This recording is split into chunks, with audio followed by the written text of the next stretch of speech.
Thanks for having me. Everyone says that.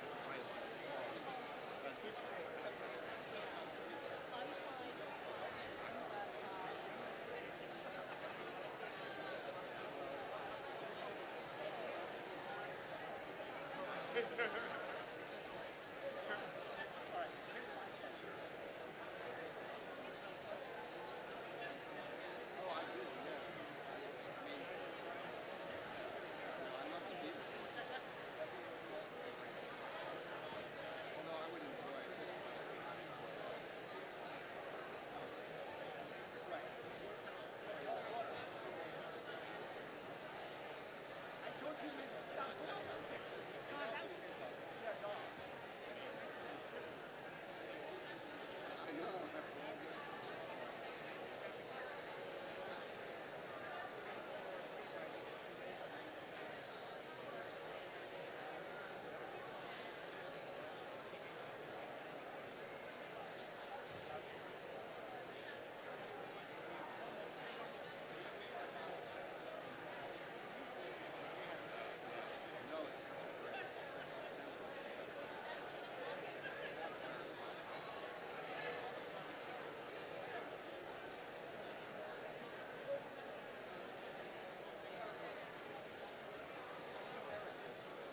I do.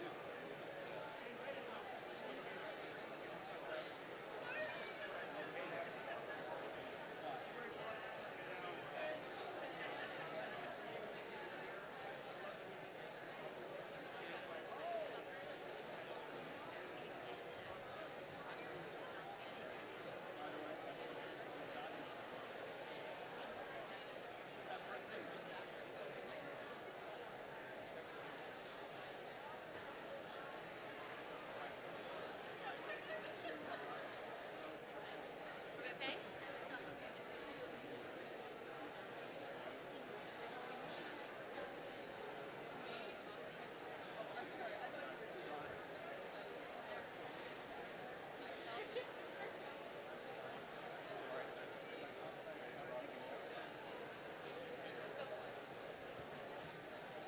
Hello, everybody.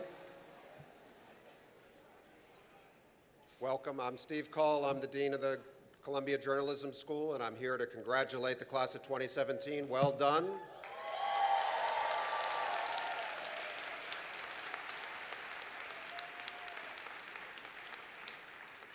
You guys rocked it outside. The truth sign was a good addition, whoever's idea that was. Awesome. Well done. I'd like to welcome parents, friends, family, well-wishers, friends of journalism. I know a lot of the folks down here sitting up front owe a lot to you sitting in back and upstairs, so please let's turn around and thank them for their support for this year.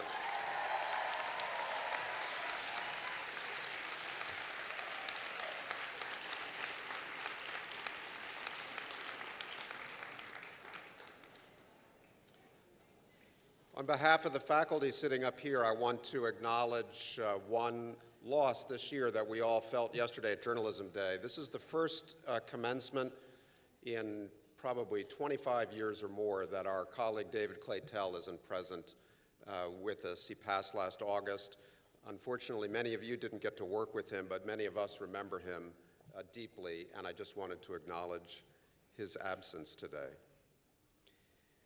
I'm not going to detain you with a lot of serious words, but you know, it's sort of obvious that you're going out into a world as journalists that is different from any of the previous classes that we've worked with at this school. And many of your faculty have been saying throughout the year that this is an exciting time to be a journalist, and it's true, it's a vital time to do the work that we prepare for at the school. But I just wanted, amidst all of the disruption and the uncertainty and the attacks and the crazy news cycles that keep popping out of Washington that are going to shape the first year, at least, of your time as professionals, to, on behalf of the school, remind you of the tradition that you're now representing and the strength and the history that stands behind you in this work. You know, remember, this school is more than 100 years old. It was founded before radio. And the idea of technological disruption, the idea of political disruption, of crises affecting journalism. So many of the graduates who have been here before you have gone through those maelstroms and come out the other side, strengthening American society and dozens of societies around the world by playing the role that journalists play in constitutional systems and open societies, holding power to account, telling stories that are not being told. And I just want to mention this because I went back this year to think a little bit about the founder of the school, Joseph Pulitzer, who founded the Pulitzer Prizes. He gave a gift to Columbia a little more than 100 years ago to build the building that we've all been in this year. He was a newspaper man, an immigrant from Hungary, came to the United States not speaking a word of English, ended up in St. Louis in a very partisan newspaper town, was a kind of an investigative reporter. Once he did an investigation of an opponent in St. Louis. The guy didn't like the story, came to the office, and Pulitzer shot him. So it was a rough business. Yes, he became, toward the end of his life, quite a visionary with an elegant and foresightful sense that journalism was about to join medicine and law as a profession that would define high standards of performance, ethical conduct, and that it would earn its credibility through the way it valued ideas above commerce. And I just wanted to conclude by reading what it was he wrote when he founded the school 100 years ago. So the President of the United States, as we all know, sometimes calls journalists dishonest, dishonorable. I think he was at a commencement today in Rhode Island where he used similar language. Once at least he's called journalists enemies of the people. And this is how Pulitzer imagined that journalists would think about themselves 100 years after he founded the school. He said, above knowledge, above news, above intelligence, the heart and soul of a paper lies in its moral sense, in its courage, its integrity, its humanity, its sympathy for the oppressed, its independence, its devotion to the public welfare, its anxiety to render public service. Without these, there may be smart journalists, but never a truly great or honorable one. You are honorable journalists, and I'm delighted and privileged to have been able to work with you this year. So thank you for all of what you're about to do.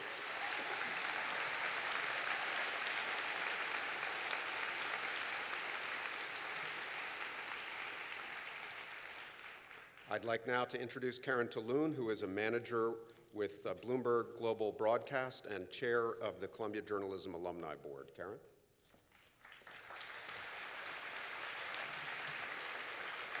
Hi, everyone, and congratulations again to our 2017s. I wrote down a few notes as I was thinking about talking with you all today.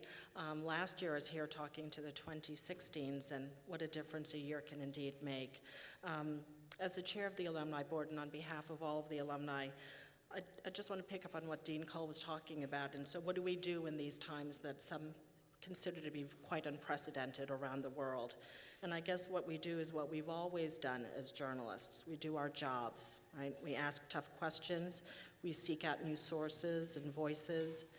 We inform, illuminate, uncover. We tell stories full of joy and wonder.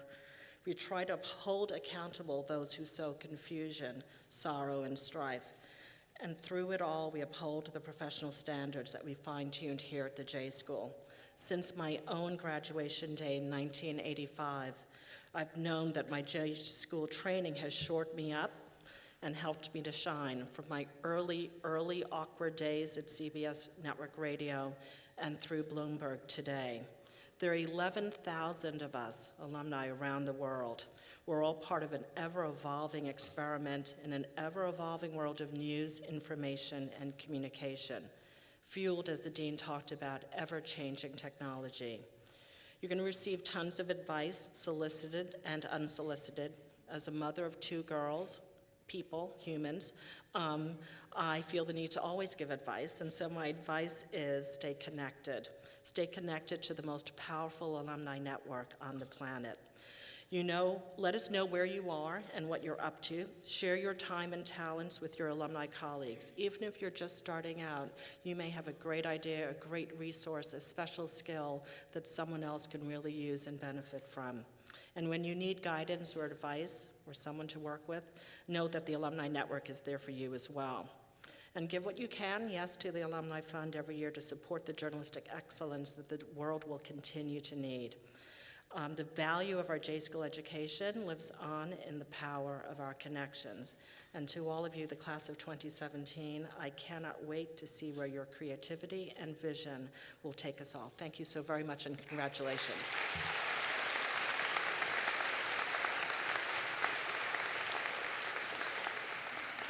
And now I'd like to call to the podium SPJ advisor Rebecca Castillo, who will introduce our student speaker. Rebecca?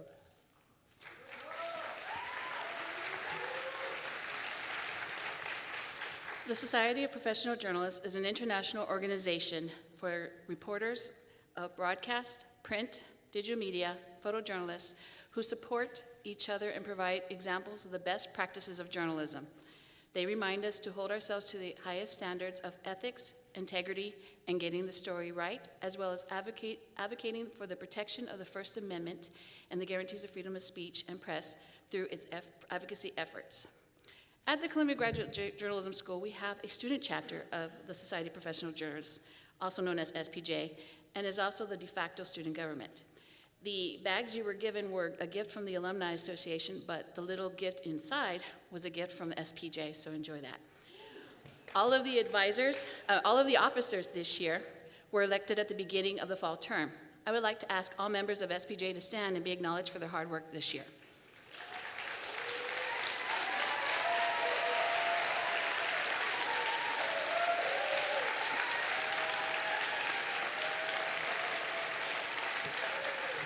So this year, Igor Bosikoski was elected president.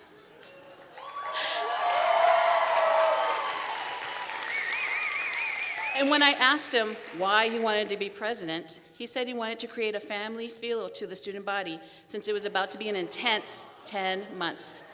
He continued, "You can only get through the hard times with your family." I'd like to present 2017 class president. Thank you.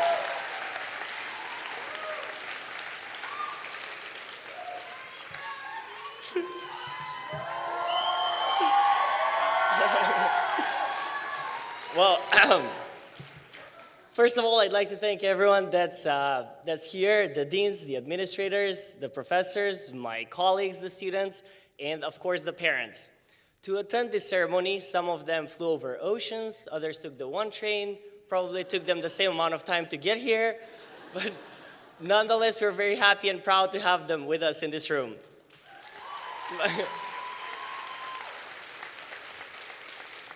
My mom doesn't know that I was going to be giving this speech, so I'm sure she's very surprised, but hopefully she understands most of it, so I don't have to rewatch and translate, though I doubt I'll have to.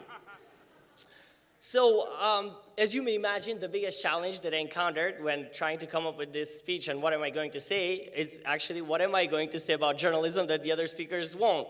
And when you take in consideration the fact that Dean Cole and Ta-Nehisi Coates have a few more Pulitzer Prizes and National Book Awards than I do, you realize the complexity of the conundrum. But I did find, however, something that is very special and pertinent to us, the students, and that is being members of the Columbia Journalism class of 2017. So I wrote down 5 things that I believe that were very special to my experience here, that I believe were, somewhere along these lines, you'll find things that will evoke memories. I think these are the things that kind of colored our year. So the first thing is the conversations outside the J School. It is a building where you wait outside the door, at the stairs or on the grass, and you can talk to anyone about anything.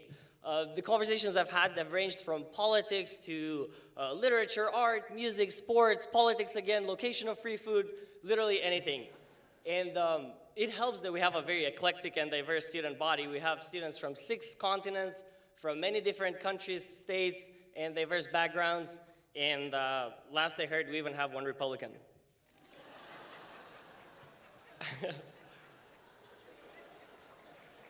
On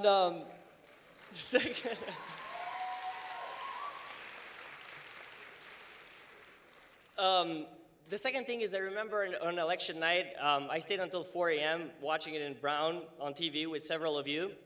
But what really impressed me, about our class was that in the days, weeks, and months that followed, at every protest in New York City, in any borough, JFK, even in DC, Columbia journalism students were at the center, taking photographs, taking quotes, compiling material, and then publishing wonderfully perspicacious stories, not only for class, but also for domestic and international outlets. And I think we deserve a huge round of applause for ourselves for doing that.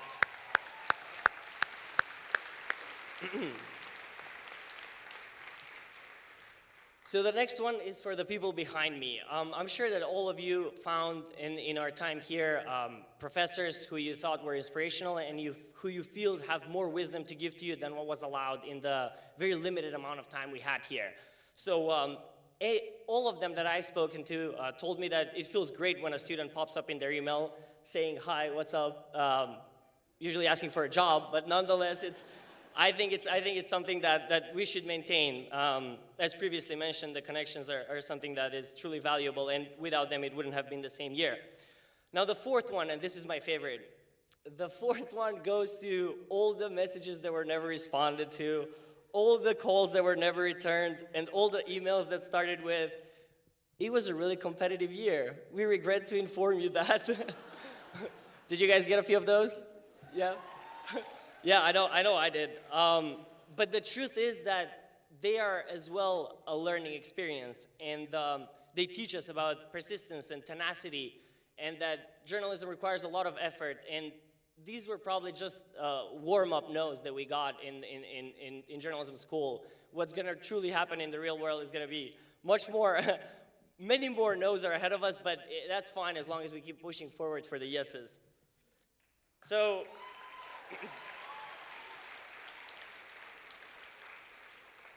the fifth one, and wow, am I going to miss this one? This one goes to Scott Osborne's emails.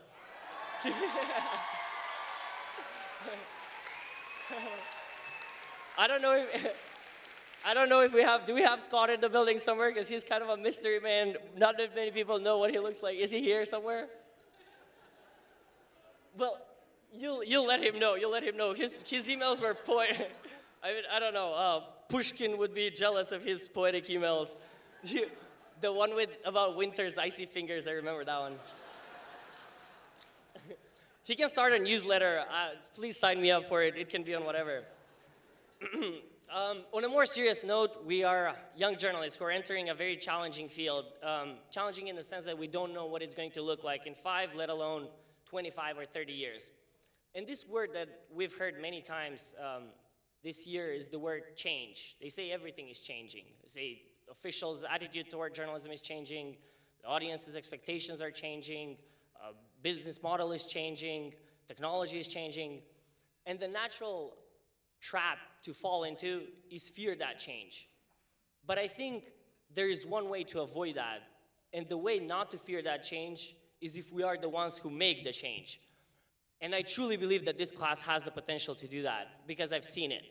So when we go to our jobs, internships, fellowships this summer, think of something that the company you're going to work for can do but hasn't done yet, and maybe start working on it. It can be anything. It can be building a mobile app or a data set or some sort of editorial edition, even ways to improve the business model or increase diversity.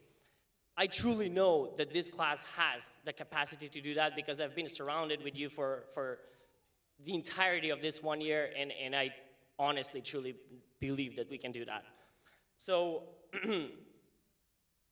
finally, I want to say that this has possibly been the best year of my life, and for that I'm very thankful and proud to have been your student, your classmate, your colleague, and above all, your friend. CJS 17, we did this and we have a lot more to do. Thank you very much. Thank you.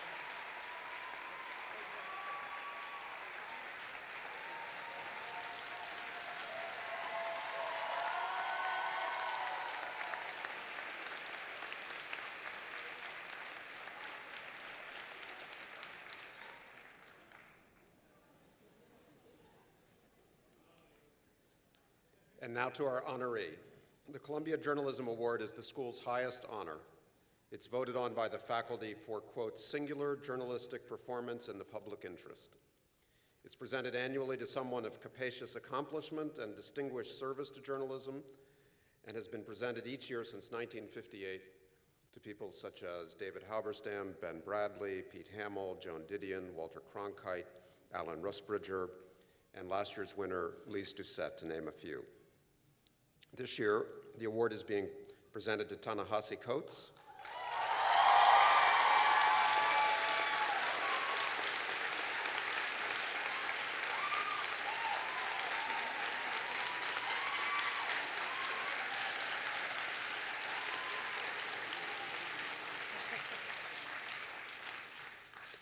He's a national correspondent at The Atlantic magazine, author of the memoir The Beautiful Struggle, and most recently Between the World and Me, which won the National Book Award for Nonfiction and also debuted #1 on the New York Times bestseller list. It's a good pairing of achievements. His Atlantic cover story, The Case for Reparations, won the George Polk Award for commentary, and in 2015, Ta-Nehisi was named the MacArthur Fellow, which is the Genius Fellowship. So he's a certified genius, and he honors us with his presence here today. Thank you, Ta-Nehisi, for being here.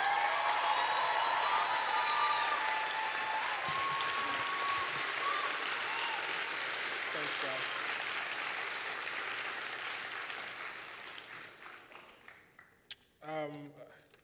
I don't think I've ever spoken at any commencement for a college or a university, so this will be a first.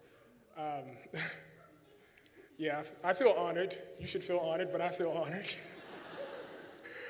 I haven't spoken, Julie, I've gotten other offers, but I haven't done it because, I didn't go to, well, I went to college, but I didn't actually complete college. So I have a somewhat difficult relationship with school, so I've always been, a little worried about the propriety of actually addressing people who've managed to complete something that I couldn't get through. Why I would come to address students who've done that twice at the undergraduate level and the master's level, and I've heard there are even some PhDs in here, is a little beyond me. But I do have some friends here at Columbia. I have obviously Dean Cole, my friend Sam Friedman, who's over here, and my great friend Jelani Cobb.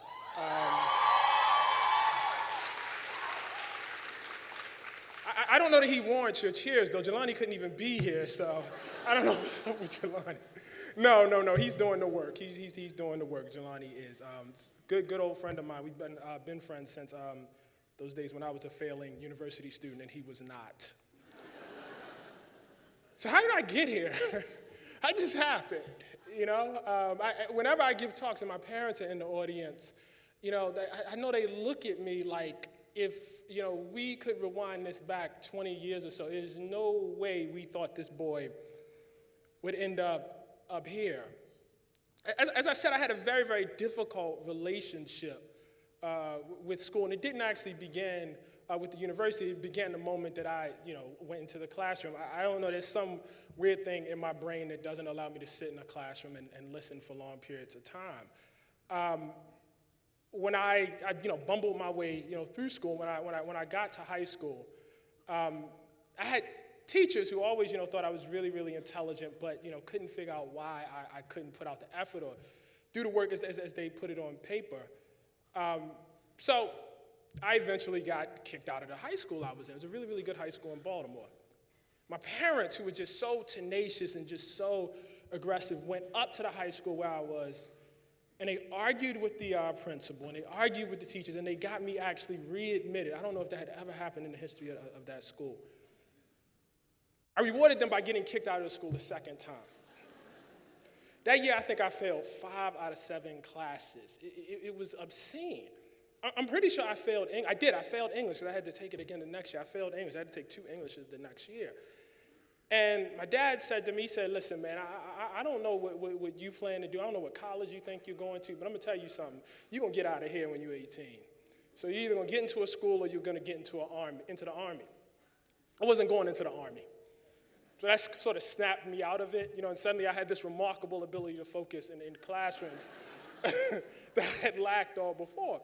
So I managed to do well enough to, go off to Howard University, where, as I said, I met Jelani, and got a great education there, But very little of some of the education, I would say maybe 20% of the education was in the classroom.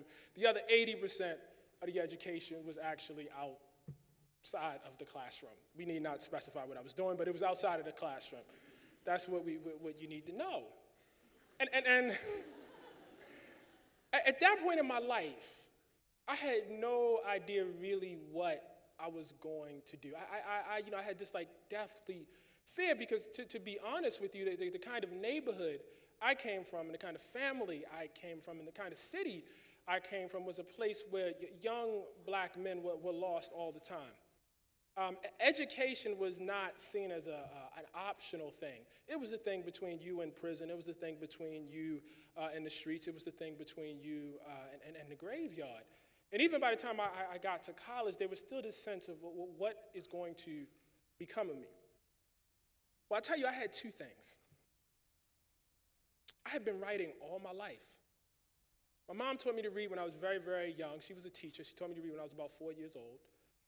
When I was about 6 years old and I began to get in trouble in school, my mom devised this genius punishment where I would have to write essays about what I had done.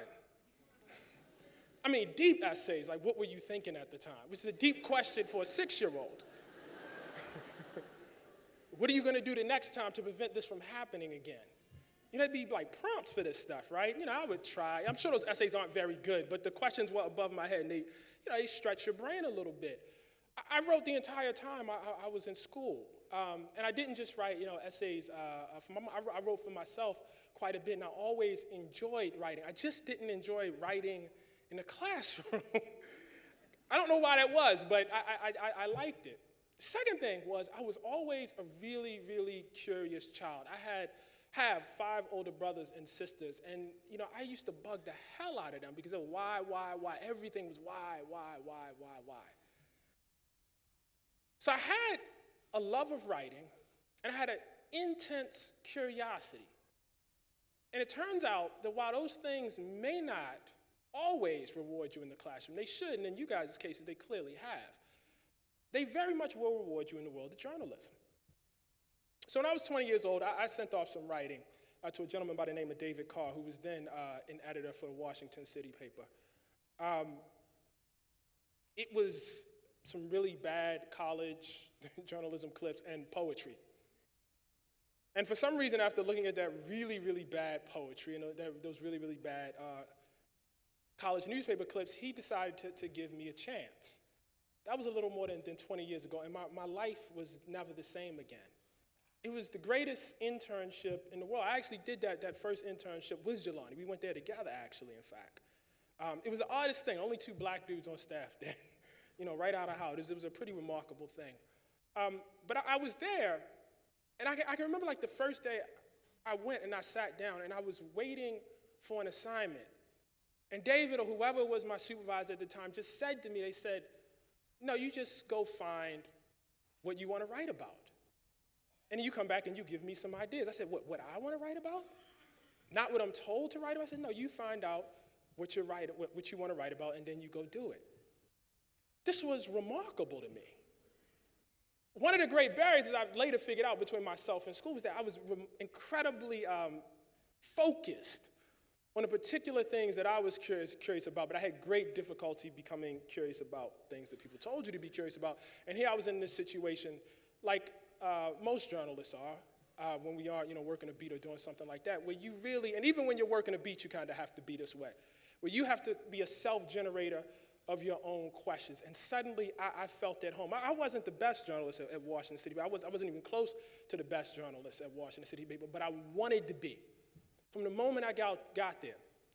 And after a year or so, or 2 years of being there, I not only wanted to be the best journalist at Washington City paper, I had this grand idea that I wanted to be the best writer of my generation because I loved what I was doing, and that was the first time in my life that I had been in something where I felt completely and totally self-motivated. I remember one time I was at the office, and I had published my first cover story for the city paper, and I was talking to my mother. I had my mother on the office phone, and David, I guess, overheard, and I'm sorry, I don't mean to David was a huge influence on me. I'm sure a lot of you are familiar with his words, a huge influence on me, so I don't mean to defer.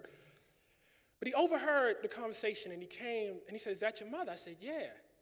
And he took the phone, he got on the phone, and David had this really deep, sort of growling voice. And he said, "Hello?" He said, "I just want to tell you, your son, he works his ass off." No one had ever told my mother I worked my ass off at anything. I had the opposite problem for my entire life. And I thought, well, okay, maybe I can do this. My path from City Paper to here addressing you guys was not a particularly smooth path. I lost jobs, I got fired, I got laid off, I had all sorts of horrible things happen. I had stories get killed. But I never doubted that I was in the right place. I didn't know how this was going to end. But I knew that I wasn't going to be doing anything else. There weren't going to be any career shifts. I wasn't going back to law school. I wasn't going to get an MBA. Not because I wouldn't have wanted to, it was because I couldn't. This was what I had. I had a deep sense, a self-possessed sense that this was what I was supposed to be doing. And I think if anything, led me to this point, now it's that. And Lord, I want to give you guys just a few, a few tips. I guess that's what people are supposed to do with these things, right? They're supposed to give you advice. Some way to make it out in the world. Before I do that, I want to acknowledge the role of luck in everything, okay? Because I think what I'm about to say might be helpful and might be important, but I have to tell you, I got incredibly lucky. I know people who, in varying degrees, possess some of these qualities or all of these qualities who did not end up with, awards or did not end up with whatever. When Igor was, making a point about him not having as much to say because we had more Pulitzers or more national book awards, I would just add to that, while I'm flattered by that, it's ultimately the work and a little bit of luck that matters. We can get in a place where we take a little too much possession of our stuff. Got to get lucky. So the first thing I would advise you guys to do is something I'm sure you've heard from all of your professors, but I just want to drill down on it. Follow your own curiosity. When I go back to that story again, it was my own self-motivation. I did the stories that I really wanted to do. In your career, and I've been in this place before myself, we all find ourselves from time to time in positions where we have to do stories that somebody gave us. That's a thing that happens. Don't make that your life. That should be a temporary thing. You should be working your way out of that position always, because the stories that you want to do should be the ones that keep you up at night. They should be the stories that you go to bed thinking about, wake up thinking about. When you're supposed to be listening to what your spouse is saying, you're thinking about that story. You're supposed to be changing the kid's diaper, you're thinking about that story. You might have gotten into an accident thinking about that story. I'm not saying I did, but that happens to other people from time to time. You got to be self-possessed by it. It's got to be burning in you, because if it's burning in you, then you can communicate that burn to your reader, your listener, your audience, whoever, depending on what your field is. But the first thing that you have to have is that kind of fire in you. The reader, and I'm only saying reader because I'm a writer. I realize that we have other folks in the audience. I don't mean to slight anybody. But your audience, if you want them to be excited, if you want them to spend any amount of time with you, you yourself have got to be excited to begin with. Second thing is ask the question after the question. That's about being a reporter. You got to be absolutely relentless as a reporter. Just to go back again to one of these stories, David is about to, he's basically making a cameo appearance from heaven in this speech. I just learned so much from him. I can remember being a very, very young reporter at the City Paper, and one of the things I think that serves as a wall for a lot of people for journalism is the very fact that you have to go up to people and ask rude and uncomfortable questions. It's hard to do. And I'm a kind of nice, get-along sort of guy, so it's really, really difficult for me to do. So I was at City Paper, I got wind of this story, and we like to do weird, offbeat, counterintuitive stuff. And I got wind of the story that there was a company that was doing evictions, in fact, several companies that was doing evictions, and they were hiring homeless people to do the evictions for them, to actually move the people out. So I made the mistake of telling David about that. And, he immediately saw the headline before he saw the story. Homeless people making other people homeless. He saw it right away. And he said, you got to go find me that story, man. And I remember going back to my desk, like, how am I going to find that story? Remember, this is like 1996. There's no internet. There's no Google homeless people making other people homeless. You know, you got nothing. There's no smartphone. You just sort of are out there. You know what I mean? You got to find the story. So first day, I went down to the homeless shelter, one of the local homeless shelters. I figured, okay, I just got to go up to somebody and ask them, do you evict people? There's clearly no other way to do this story. Man, I drove down there in my car, and I sat outside that homeless shelter. I said, I'm not doing this. I drove back home. I said, there's no way I'm doing this. But David was a really scary dude.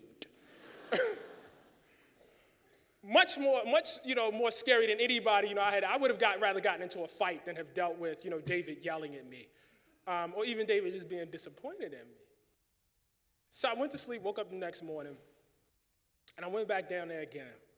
And I got myself hyped up, did whatever ritual I would have had back then, played some Rocky music, whatever it took. And I went over to the shelter, and it wasn't like the guys, I wasn't scared of them because they were homeless. I was scared because this is rude to ask somebody that question, which is what we're charged to do all the time. And I went up to the first dude I saw, and I said, excuse me, do you do evictions? And he looked at me and said, no, I don't. But that guy over there does. And that was the story. There it was. And everything was easy after that. It was absolutely, absolutely incredible. And that was an early lesson to me in being relentless and not giving into, our own fears, even our fears of not being, our fears of being rude. We have to be rude. It's part of our job. Read poetry. That's the third thing. I've taught journalism classes from time to time, and I actually always start off with poetry. I think beautiful writing in journalism is really, really, really, really important. When I write, there's always some sub-level of an argument that I'm trying to make that's substantiated by the reporting, the evidence, and that sort of thing. But again, just as I said earlier, as the writer, I have to feel like I'm burning, like the story is burning in me. I want the receiver, the audience also to feel the same way. It's not enough for somebody to read, a piece like The Case for Reparations and say, that logically seems correct. That piece should disturb you. That's what I want. It disturbed me. It should haunt you. I want people to go to bed, as I said earlier, thinking about it. Like I went to bed thinking about it. Wake up thinking about it. Like I woke up thinking about it. I want them to tell all their friends, you have got to read this. I want it to burn in them. And that comes down very often to just how you structure your sentences, how you structure your stories. I don't think we spend enough time talking about making our writing beautiful. Beauty is kind of out of vogue for whatever reason, but I think it needs to make its way back in vogue. Understand the history of your subject as much as possible. One of my great frustrations when I came into journalism is I would read these pieces, particularly about the African American community that would begin about 5 years before whatever conflict they were talking about, and there was no sort of deep history. There was no sense that these conflicts had originated out of some particular place. In my time, it felt like everything began basically with the Watts riot. All of the history of race began with the Watts riot. There was no sense that anything had happened before that. And we being journalists, and I'm not saying all journalists are like this, but there's a bias to the now. I think that's getting a little better, but it's still always there, and I would urge you guys to be aware of it. One example of it is when you hear somebody say, and I don't even know, this might be true, but it's just my skepticism that goes off. When you hear somebody say, for instance, what Donald Trump is doing is unprecedented, just think about that. Just think about it for a second. Be sure that that's true. That's a typical sort of statement that people make when they don't necessarily have, the history at their fingertips. I understand that we have a large number of students who do not hail from the United States, so for you guys, you can just ignore this because you've already conquered this piece of advice. But for those of you who are like me and who are like most Americans who struggle with this, I urge you to pick up a foreign language. I don't regret dropping out of school. I do regret not being fluent in French before I dropped out of school. Language opens up your world. Language gives you the ability to talk to other people. I've been, for the past 5 years now trying to get, my foreign language skills, my French skills up to where they are. And I know that every time I travel to a Francophone country, every time I go back to Paris, for instance, the more French I actually know, the better I can actually see the city. I don't see it the same way. I can't engage in certain conversations with certain people if I don't speak a language. I would highly, highly urge all of you guys to become fluent. In fact, I'm not making any suggestions here, but I'm telling you, if I was your dean, you would have to be fluent to graduate. I'm just saying, just throwing that out there. Just throwing it out there. 1 year is too quick for that, but you guys should get it. You really should. It's very, very important. Okay, now we come to it. Never tweet.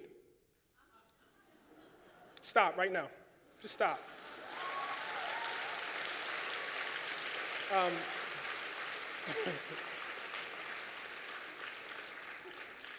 You can look at Twitter. I mean, if that's your way of getting news, I understand that. I wouldn't cut you off, from that if that's your way. You should be sure that's why you're doing it, though. You can look at it, but I would urge you away from it. This is, listen, I'm not standing on high saying this to you.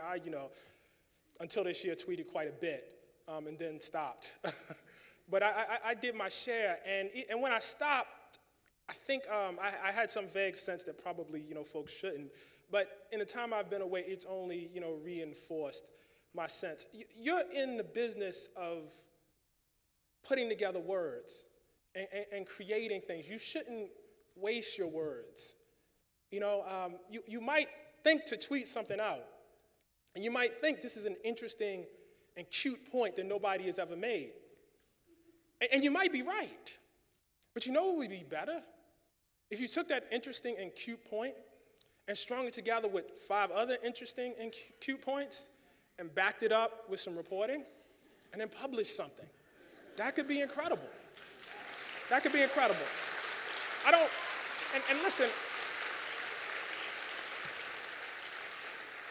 Listen, I don't want to be I'm not a curmudgeon here. If you're not in journalism, I think you can tweet away, actually. You know what I mean? So this is not like I hate the new technology or, back in my day-ism.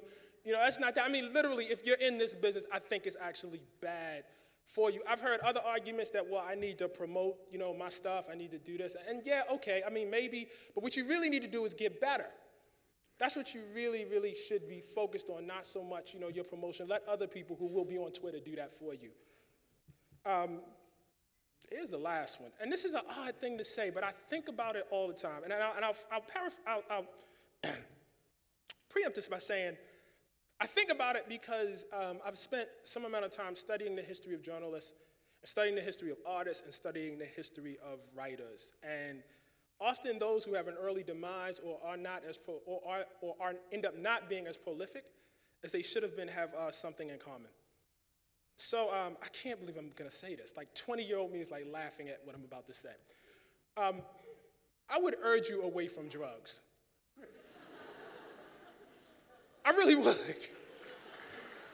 And again, I can't believe you're going to clap for that. I'm disappointed in you for clapping for that.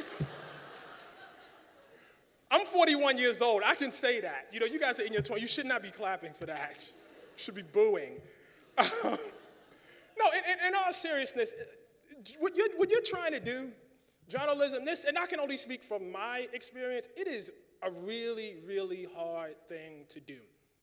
It requires tons of energy. And when I wake up in the morning or somebody else wakes up in the morning feeling a certain kind of way because of what they did last night, that's energy that they've lost from the trade that they should be doing. This might sound a little, intense or a little maniacal, but you really need to be as on point as you possibly can. And you need to be as on point as you possibly can for as long as you possibly can. So I would urge you to not do things that might shorten the period of time. Life is so precious. I can't tell you how many biographies I've read of writers where they, drunk themselves to death or drugged themselves to death.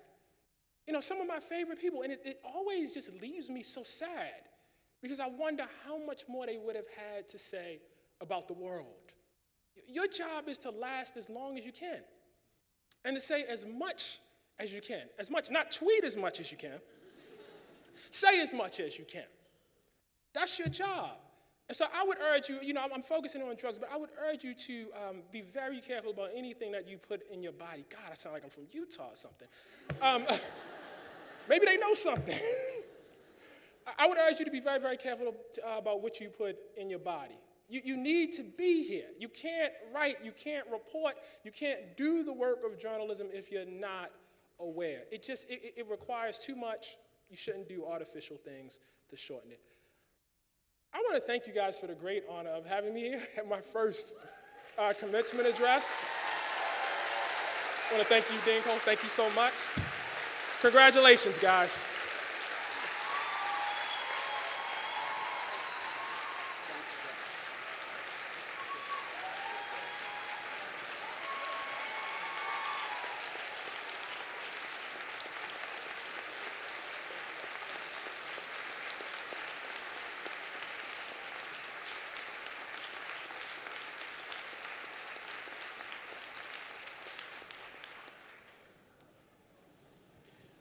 We were going to invite you up on stage for your diplomas, but now the faculty is going to convene to discuss our new language requirements.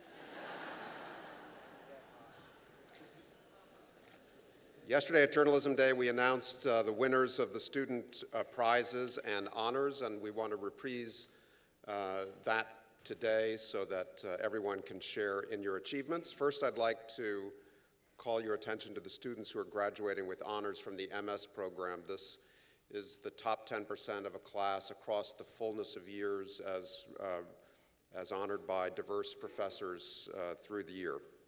And so let me call out the names, ask you to stand, ask you to hold your applause, and let's recognize these students. First, John Alsup.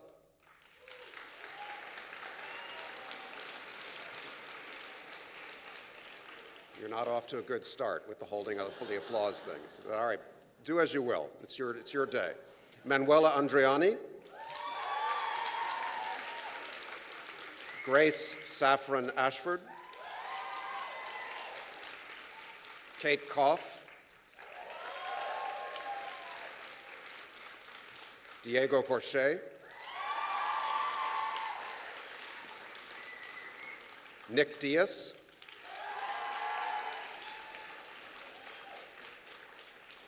Nicole Einbinder, Sarah Erickson,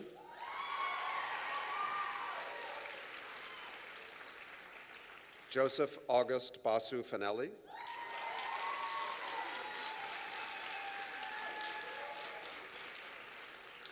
Joseph Flaherty,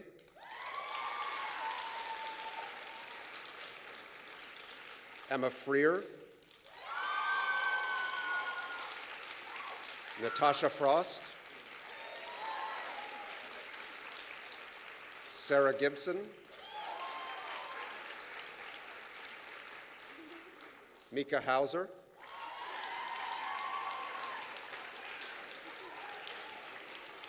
Camila Kerwin,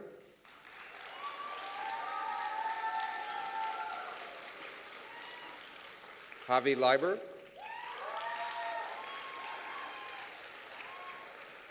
Hannah Ruth Long Higgins,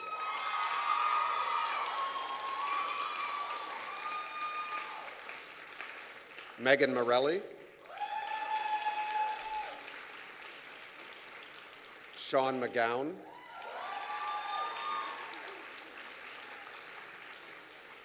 Anjali Nair,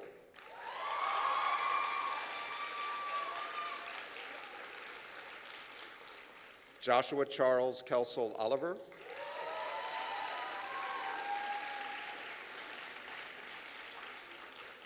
Thomas Piccolo,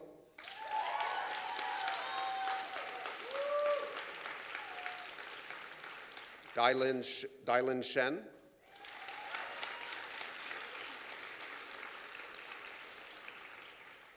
Alicia Steindecker,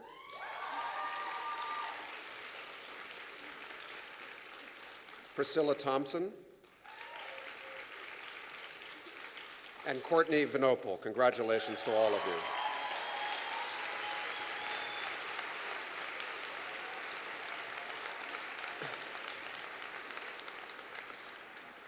And now I'd like to reprise the winners of the Writing Awards and other awards that we announced yesterday. Again, please remain standing after I call your name. For the Best MA Thesis, Jeremy Olds.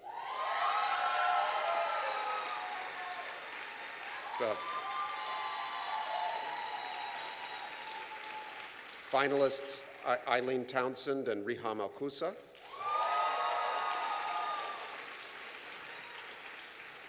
The Nona Balakian Award for writing about literature, Catherine Proctor.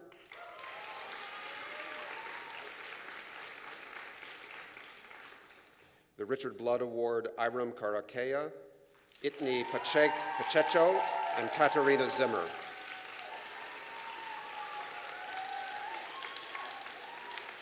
The Brown Tao Award for Excellence in Computational Journalism, Laurent Bastien.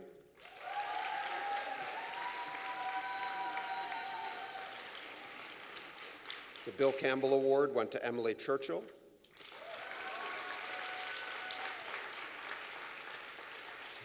The DuPont Judy Crichton Award for Outstanding Work in Documentary, Daniela Cruzat and Farah Lopez. Finalists Sarah Erickson, Russell Midori, and Lucy Ha. The Philip Greer Scholarship Fund Award, the MS winner was Layla Miller, and the MA winner, Mika Maidenberg.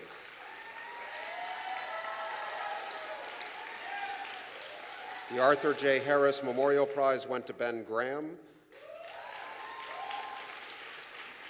The Robert Herron Award to Sarah Dadouche.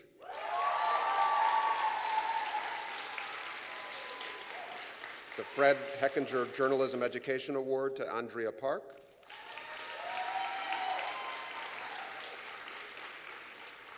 The award for Outstanding Editorial Writing went to Nana Amugayan.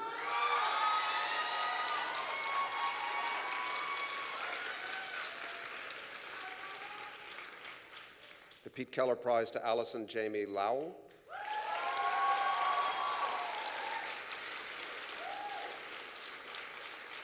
The Joan Connor Broadcast Journalism Award to Sarah Gibson.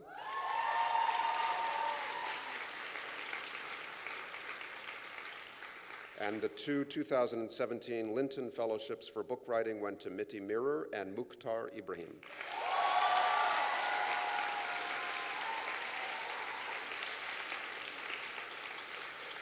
A 2016 winner of the Linton Fellowship in Book Writing, Christina Brown Fisher, is graduating this year as she completes her degree.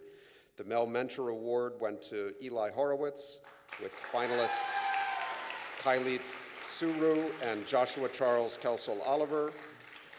And the Henry Taylor Award went to Diego Corche.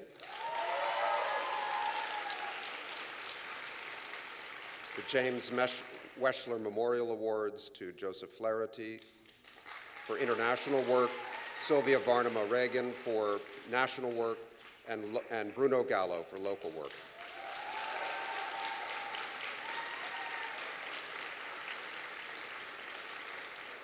The Lewis Winnick Prize went to Emily Albrecht.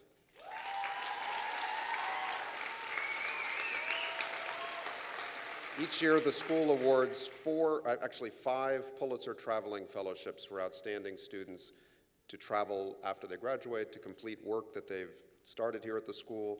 One of these is designated for an outstanding MA student with an interest in arts and art criticism, and that fellowship this year went to Min Chen.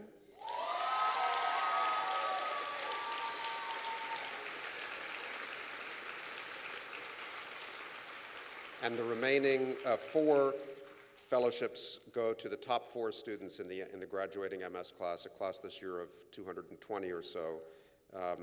And the winners of those fellowships are John Alsop,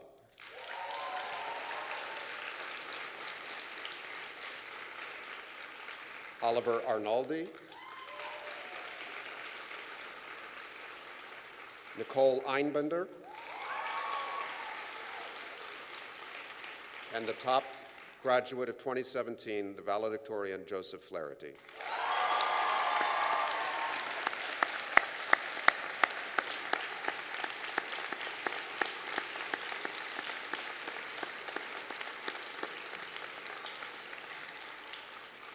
Okay, it's been a two-day festival, and we finally reached the main event, the awarding of degrees, and I'd like to now ask our Dean of Students, Ernie Sotomayor, to come to the podium to read the names of the graduates.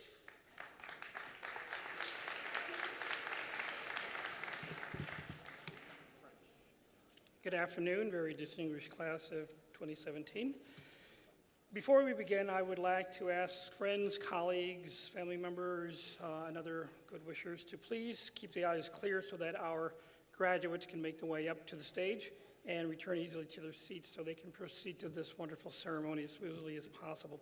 If you want to take pictures, please try to take them from your seats.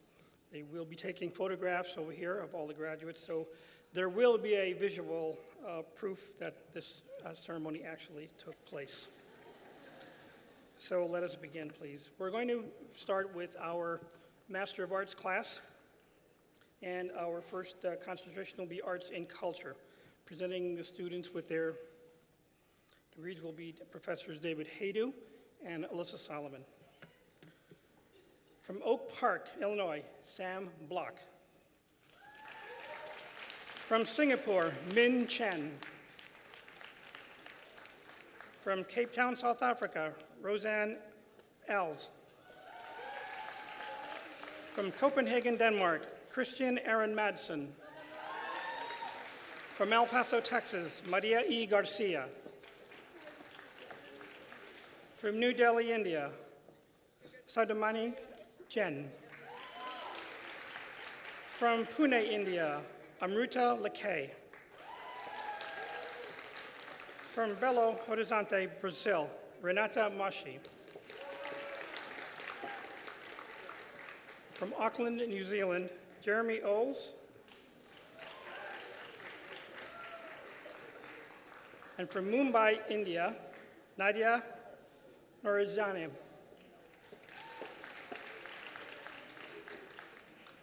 From New Delhi, India, Shreya Sethuraman. From Toronto, Ontario, Isabel Stone. Sloan. Isabel Sloan.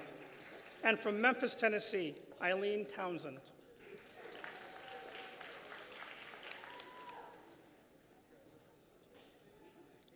Professor James Stewart will present the students in Master of Arts in Business. From Kuala Lumpur, Malaysia, Muhammad Ahmad Hamdan. From Manila, Philippines, Sarah Beth Rosario de Anario.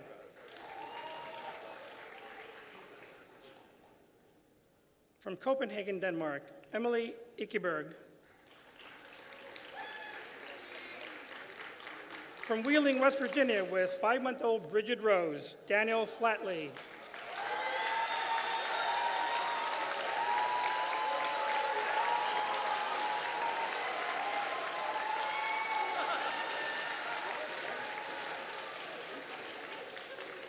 Kids are always the killers. From Toronto, Canada, Karen Ho. From New Delhi, India, Mahak Kazbekar. From Walnut, California, Michelle Ma. From Marion, Indiana, Micah Maidenberg. From Toronto, Canada, Michael Matola. From Singapore, Unita Ong. And from Helsinki, Finland, Marjut Tervola.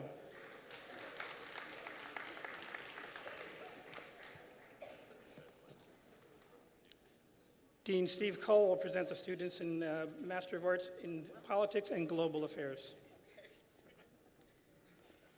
From Damascus, Syria, Riham Al-Kusa.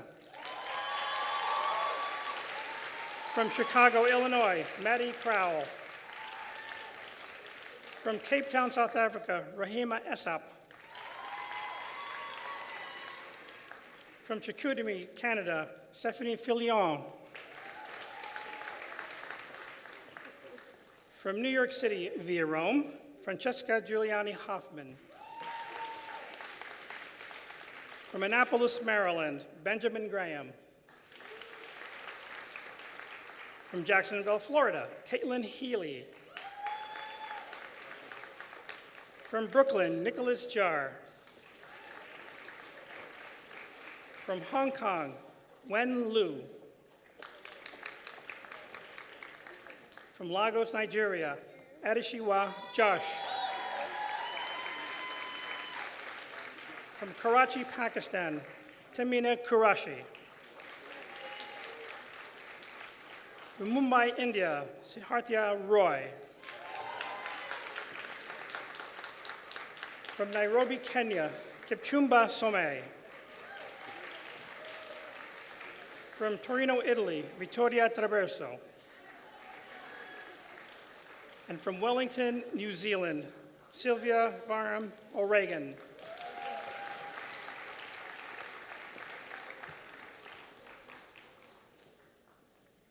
Our Master of Arts in Science, Environment, and Medicine will be presented by Professors Marguerite Holloway and Jonathan Weiner. From New York City, Livia Albeck-Ripka.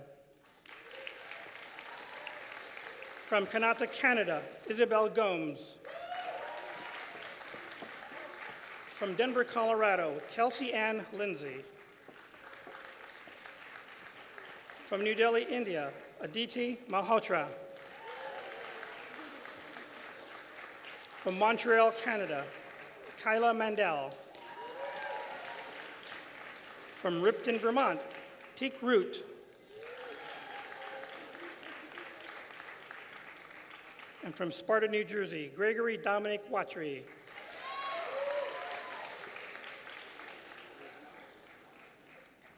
We'll present our professional fellowship class now, beginning with our night badges in financial journalism. Director Terry Thompson will present the class.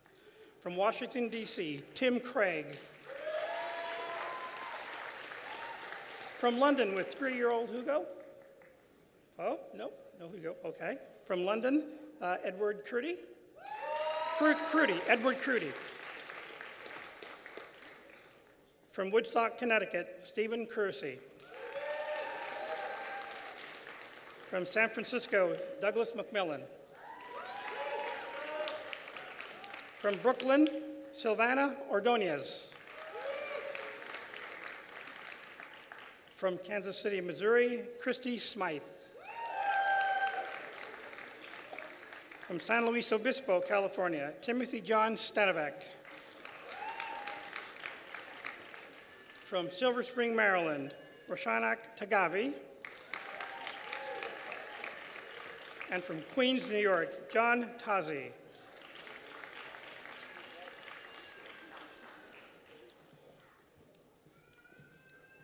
Well, I'll present our Spencer Fellows in Education Journalism. Will be presented by Professor Linnell Hancock. From Brooklyn, New York, with 8-year-old Harper, Jill Barchet. Also from Brooklyn, Joe Napolitano. From Sao Paulo, Brazil.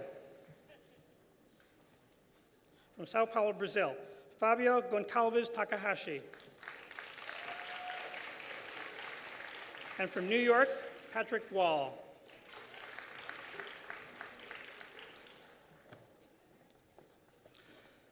I'd like to now read the names of our students in the documentary program who will be spending another semester with us working on their projects. They will be graduating later this year. We'll ask them to stand as they read their names, and we can applaud them afterward, or whatever you want to do. They are Ava Anderson, Francesca Carter, Nicole Cheshire, Sushana Dubril, Hiba Elorbany, Jamie Mays, Thea Piltziker, Mary Scherfuse, Genesis Tuyek, and David Philip Valario. We'll see you again in the fall. We'll resume with our Master of Science class, beginning with our Computer Science and Journalism program. Professor Doolintu will present his students. From Livingston, New Jersey, Kate S. Boxer. From Jefferson City, Missouri, A.J. Feather. From Shenyang, China, Dailin Shen. From Harrisburg, Pennsylvania, Margaret Spiegelman. And from New York City, Xian Wang.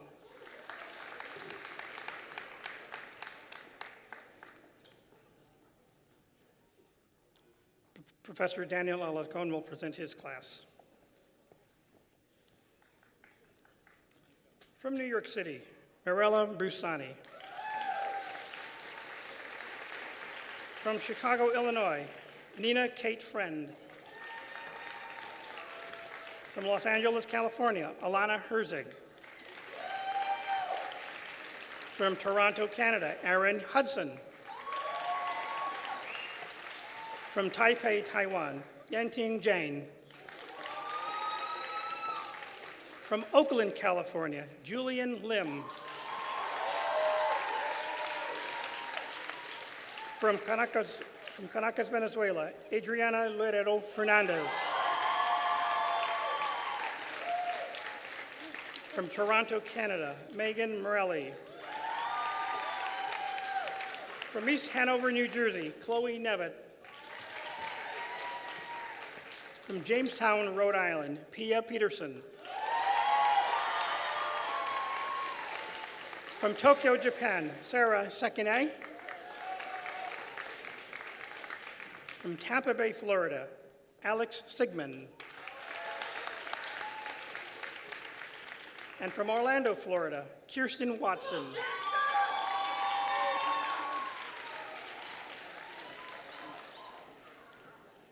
Professors Elena Cabral and Helen Benedict will present their class.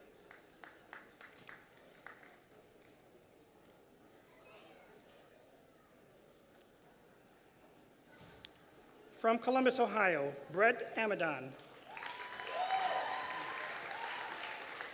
From Anglaise, France, Elise Blanchard.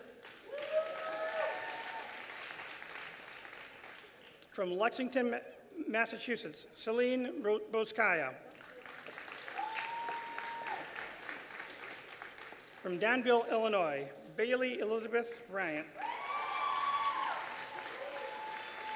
From Mexico City, Jamila Aviva Bouquet. From Madrid, Spain, Bruno Gallo.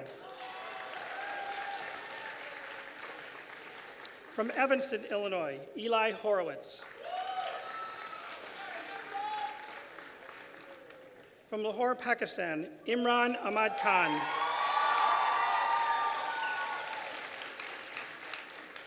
From Shandong, China, Xiani Ma. And from Fairfield, Connecticut, Becky Scott.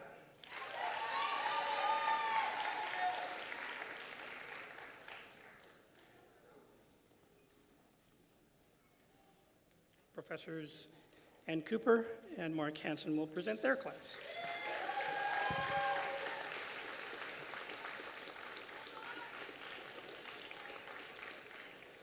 From Lagos, Nigeria, Hagibullah Amzad. From Montreal, Laurent Bastien. From Charles, South Carolina, Jake Krause. From Turlock, California, Nick Diaz. From Lahore, Pakistan, Amal Ghani. From Lexington, Virginia, Elise Hansen. From Istanbul, Turkey, Iram Karakaray. From Miami, Florida, Camila Kerwin. From Berlin, Germany, Elena Muksha. From Cuffley, England, Danash Mahbub. From London, Decca Muldowney. From San Jose, Costa Rica, Inti Pacheco.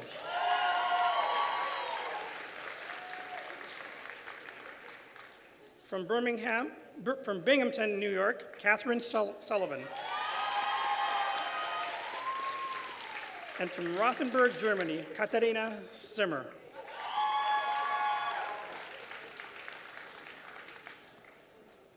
Professor June Cross will present her class with Professor Dodi Siantar.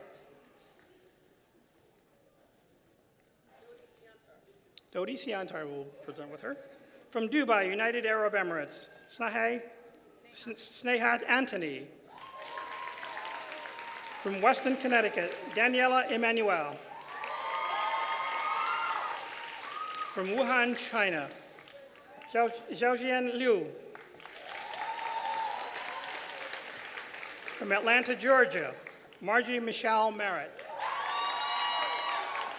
From Bakersfield, California, Hillary Ojeda. From Toronto, Canada, Joshua Charles Kelsal Oliver. From Matawan, New Jersey, Patrick Ralph. From Scarsdale, New York, Preeti Singh. From Buenos Aires, Argentina, Belen Smolay.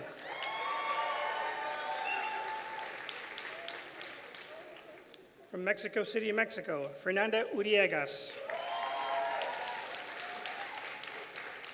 From Park Ridge, Illinois, Courtney Vinopal. From Los Angeles, California, Suzanne Ibarra. Also from Los Angeles, Bernadette Young.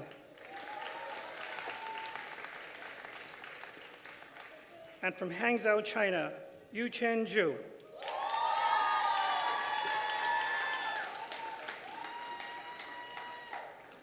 Professor David Hado will present his part-time class.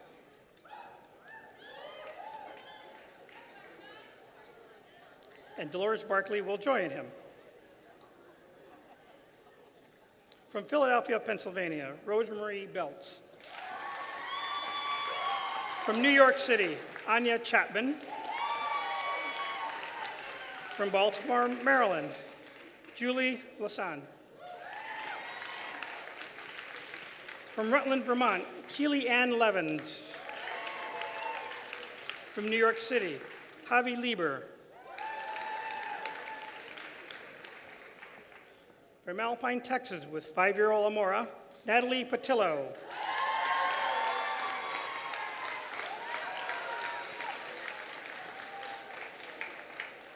From Potomac, Maryland, Lauren Elise Prince. From Warwick, New York, Clarissa Farr.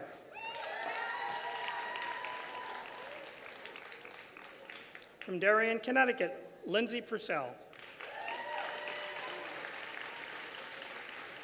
From Rocky Point, New York, Jacob Brusick. From Orange County, California, Quincy Trujillo. And from Queens, New York, Victor Viana.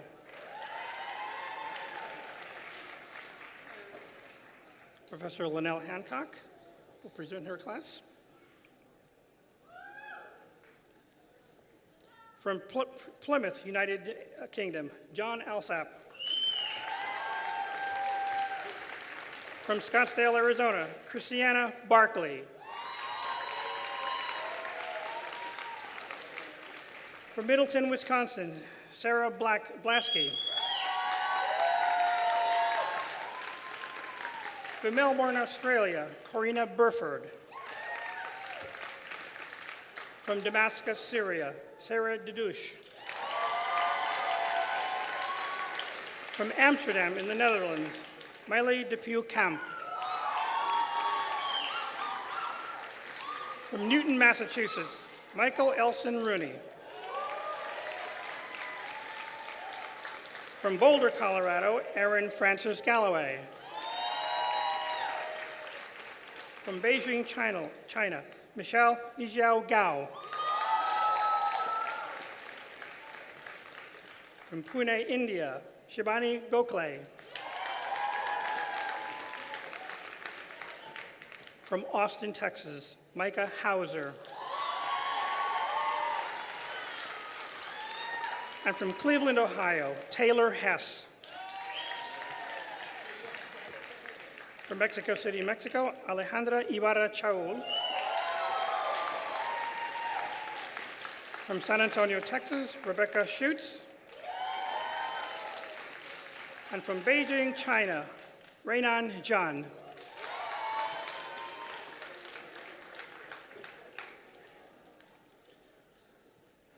Professor Michael Hoyt and Allison Martin will present their class.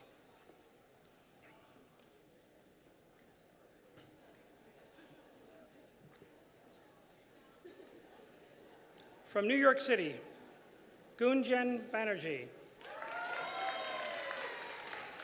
From Mexico City, Mexico, Diego Corche Priego.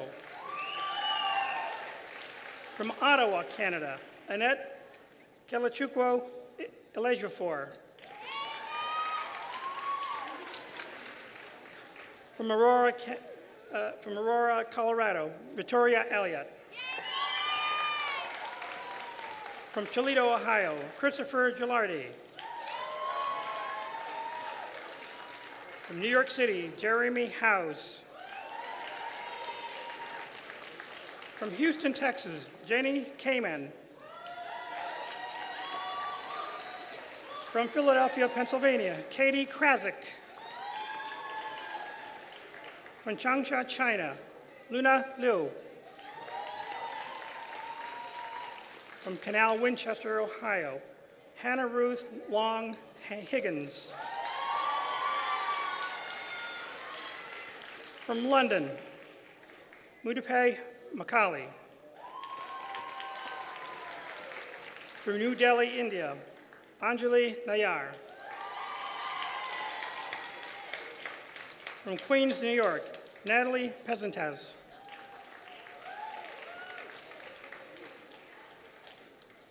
From Warwick, Rhode Island, Erica Pishdadian.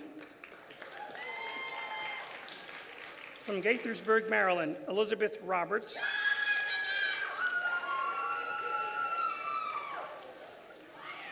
From Jackson, Tennessee, Gaia McKelzie Salis Savage. From Beijing, China, Siki Tian. And from Kaunas, Lithuania, Demi Vitkutaya.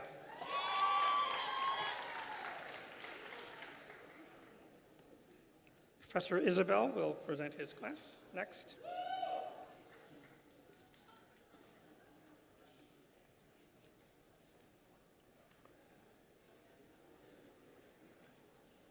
From Columbia, Missouri, Caitlin Elizabeth Adams. From Newark, New Jersey, Nana Ama Agamina. From St. Paul, Minnesota, Josie Albertson Grove. From Copenhagen, Denmark, Cecily Bull. From Portland, Maine, Kate Koff. From Seattle, Washington, Emily Elena Dugdale. From Santiago, Chile, Martin Ichineque.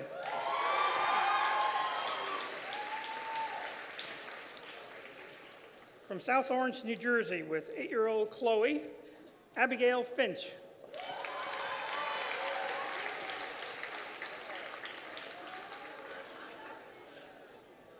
From St. Paul, Minnesota, with 3-year-old Mandik and 1-year and 10-month-old Manha, Mukhtar Ibrahim.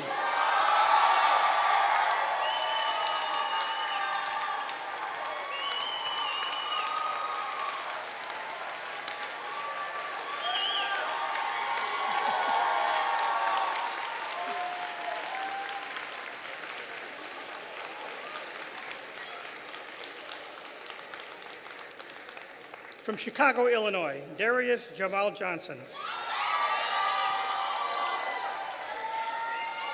From Corpus Christi, Texas, Andrea Park. From San Jose, California, Jason Pham. From Chicago, Illinois, Ayana Iris Runcie. And from Mexico City, Mexico, Manuel Villa.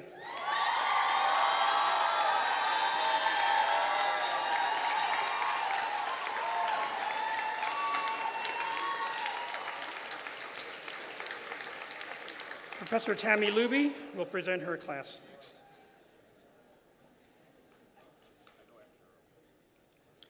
From Polish, Hungary, Jolt Bobish.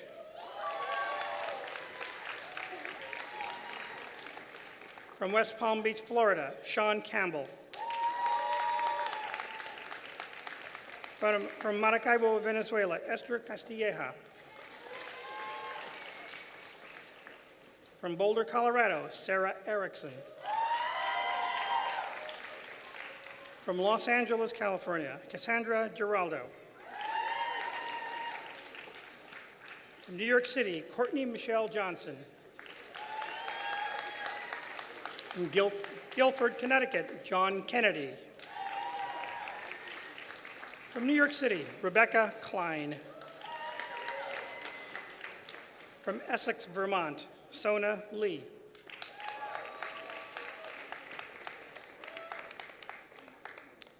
From the Bronx, New York, Essa Olomhase. From Rochester, New York, Brittany Romano. From Stevens, Virginia, Kristen Steve.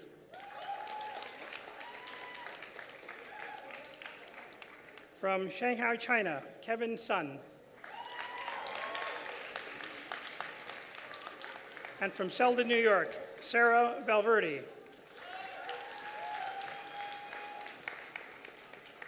Professor Dale Maharaj, present your class.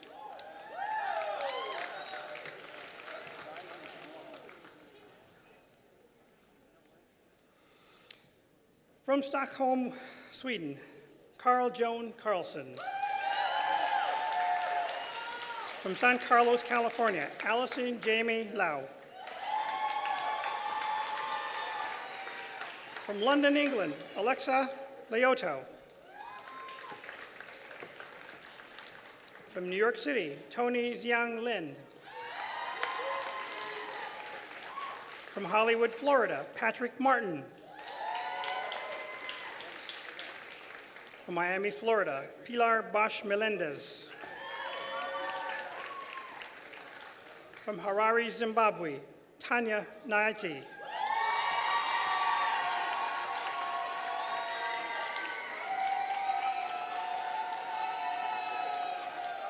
From San Diego, California, and Tijuana, Mexico, Ruben Torres. From East Rutherford, New Jersey, Brianna Wesley Myshak. And from Sydney, Australia, Gudrun Wilcox.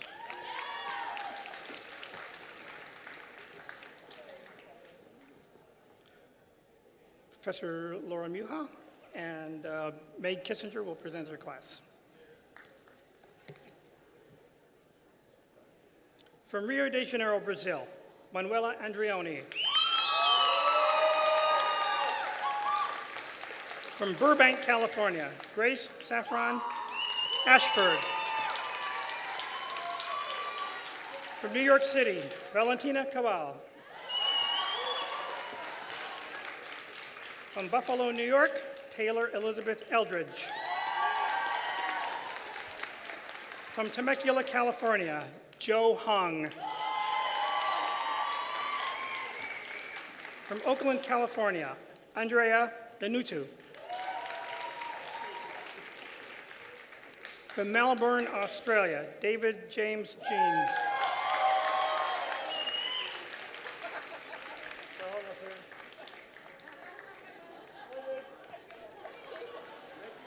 From Sanford, Florida, Lisa Kosei.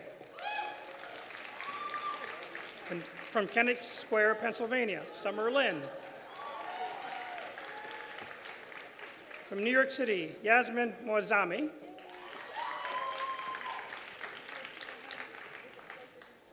From Kendall Park, New Jersey, Francine Parham. From Atlanta, Georgia, Tiffany Roby Penaman. From Minnetrista, Minnesota, Kristen Schwab. And from Durham, North Carolina, Elizabeth Rose Van Mitri.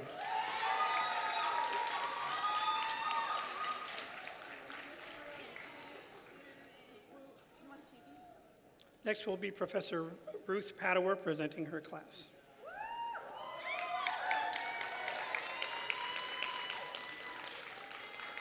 From Armonk, New York, Elizabeth Catherine Baker. From Istanbul, Turkey, Denise Cham. From Washington, D.C., Carolyn Lauren Coles. From Los Angeles, California, Shayna Jane Deloria. From Shelton, Connecticut, Meg Dalton. From Guangzhou, China, Wei Xindang. From Indianapolis, Indiana, Joseph August Bosu Finale. From Amman, Jordan, Noor Ibrahim. From New Delhi, India, Abhishek Kindagor. Kidangor. From New York City, Kamila Kudelska. From Tian, China, Liu Senhao. From Los Angeles, California, Layla Miller. From Brooklyn, New York, Imani N. Person. And from Lhasa, Tibet, Tenzing Sang Mo.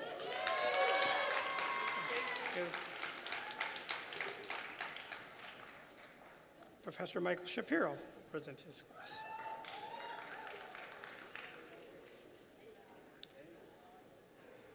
From Karachi, Pakistan, Sana Ali. From Cooperstown, New York, Olivia Andrews Dillingham. From Brooklyn, New York, Keisha Fleming. Also from Brooklyn, Max Hauptmann. From Vedbak, Denmark, Carolyn Lingard Konigsfeldt. From Boulder, Colorado, Amy Elizabeth Liu. From Northport, New York, Sean McGowan. From Mumbai, India, Priya Nixon.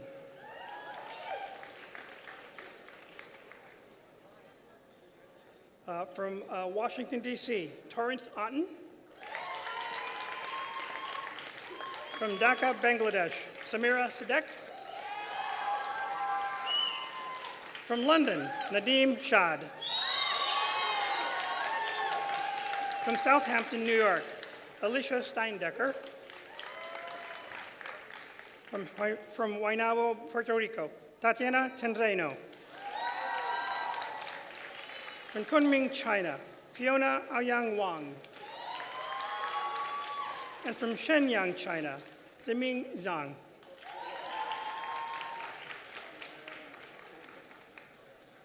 Professors Amy Singer and Barbara Konchowicz will present their class. From Manila in the Philippines, Santiago Arnis. From Placerville, California, Gabby Buscar.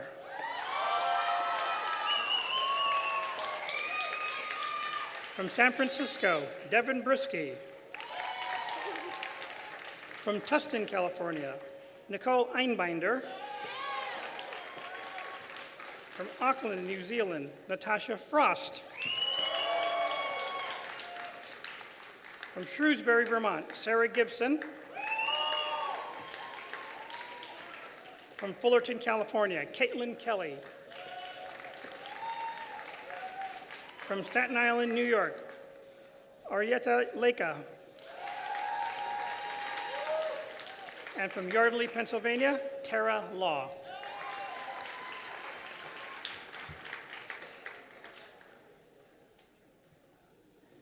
Professor Paula Spann will present with Professor Dolores Barclay.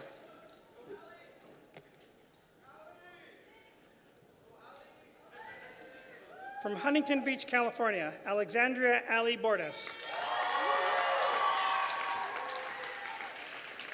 From Skopje in Macedonia, your class president, Igor Basilkovsky. From Providence, Rhode Island, Curtis Jason Coleman. From South Shields in the United Kingdom, Emily Dixon. From Norton, Virginia, Lauren Marie Dozier. From Guilderland, New York, Emily Druby. From Cleveland, Ohio, Emma Freer.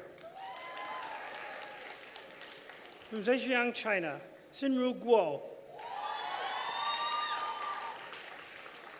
From Tripoli, Libya, with little sister ruined, 8 years old, Tanya Hajaji.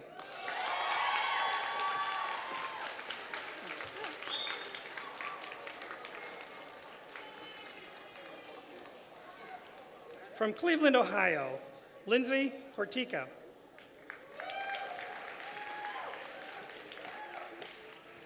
From Alexandria, Virginia, Kale Amir Holmes.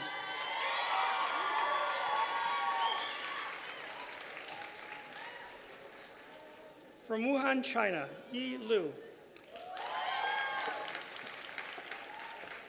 From New Delhi, India, Saranya Misra.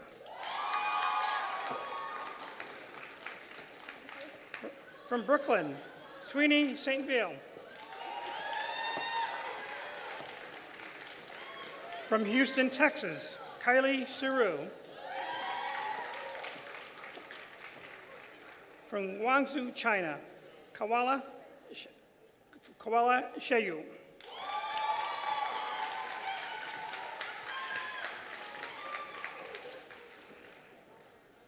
Professors Karen Stabiner and Alexa Clark will present their class.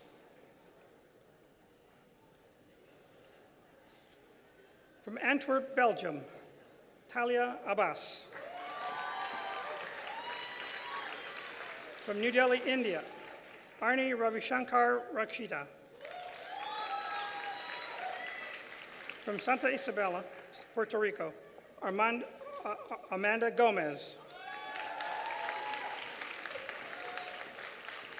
From Guangzhou, China, Yutai Keenan Chen. From Queens, New York, from Queens, New York, Kristen Corey.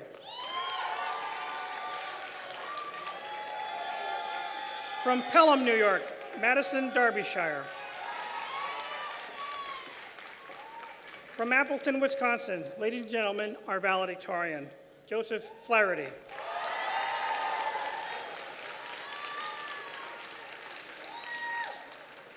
From Zhengzhou, China, Guan Honghu. From New York City, Whitney Kimball.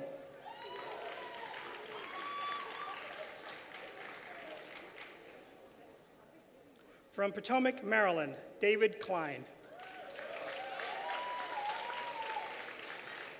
From Bend, Oregon, Alex Majerjeski. From Brooklyn, New York, Rhoda Griffin.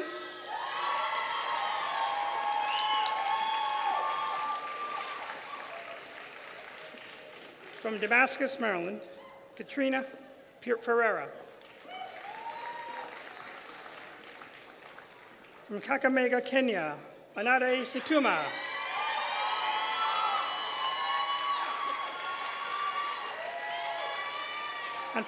And from Paris, France, Rebecca Zisman.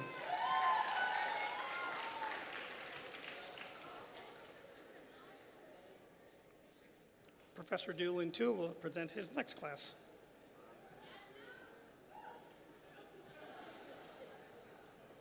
From San Francisco, California, Angel Ao Young. From Boston, Massachusetts, Benjamin Cassidy. From San Diego, California, Benjamin Feebleman. From Miami, Florida, Phelan Freiman. From Prague in the Czech Republic, Lucy Ha. From Karachi, Pakistan, Haniya Javed. From Tangshan, China, Ariel Mingtang Chang. From Hyderabad, India, Sushmita Pathak.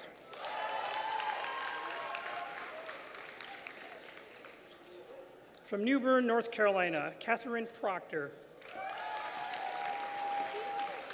From New York City, Matthew Seiler. From Chelmsford, England, Siddharth Venkatarama Krishnan.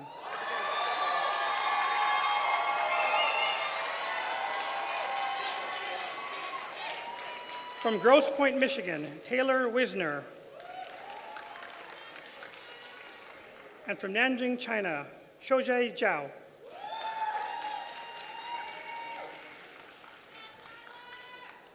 Professor Betsy West, Tammy Louie will present their class.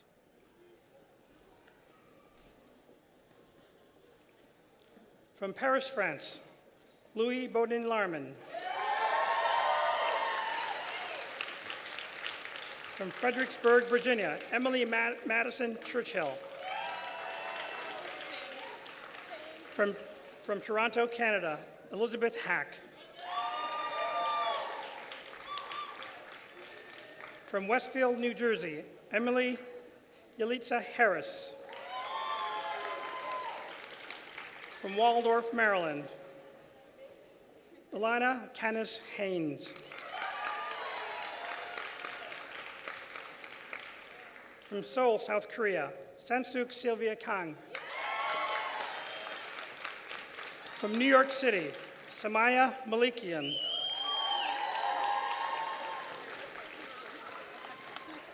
From Salt Lake City, Nafisa Masood. From Woodinville, Washington, Summer Alexandra Mesa. From Dubai in the United Arab Emirates, Abigail Morris. From Stratford, Connecticut, Thomas Piccolo. From Orlando, Florida, Danielle Prager.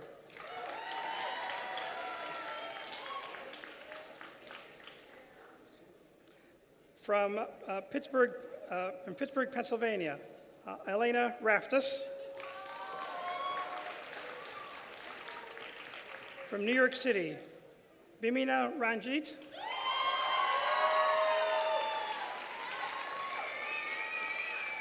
And from Berlin, Germany, Emily Ulbricht.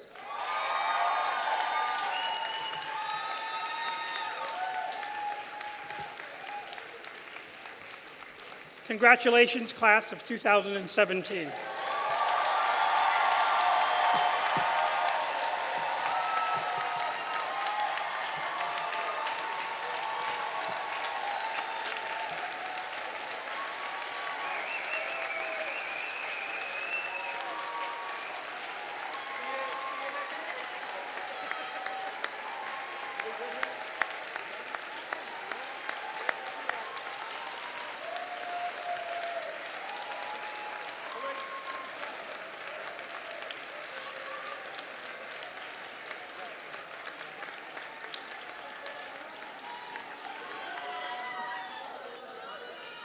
You're all now invited to a party outside.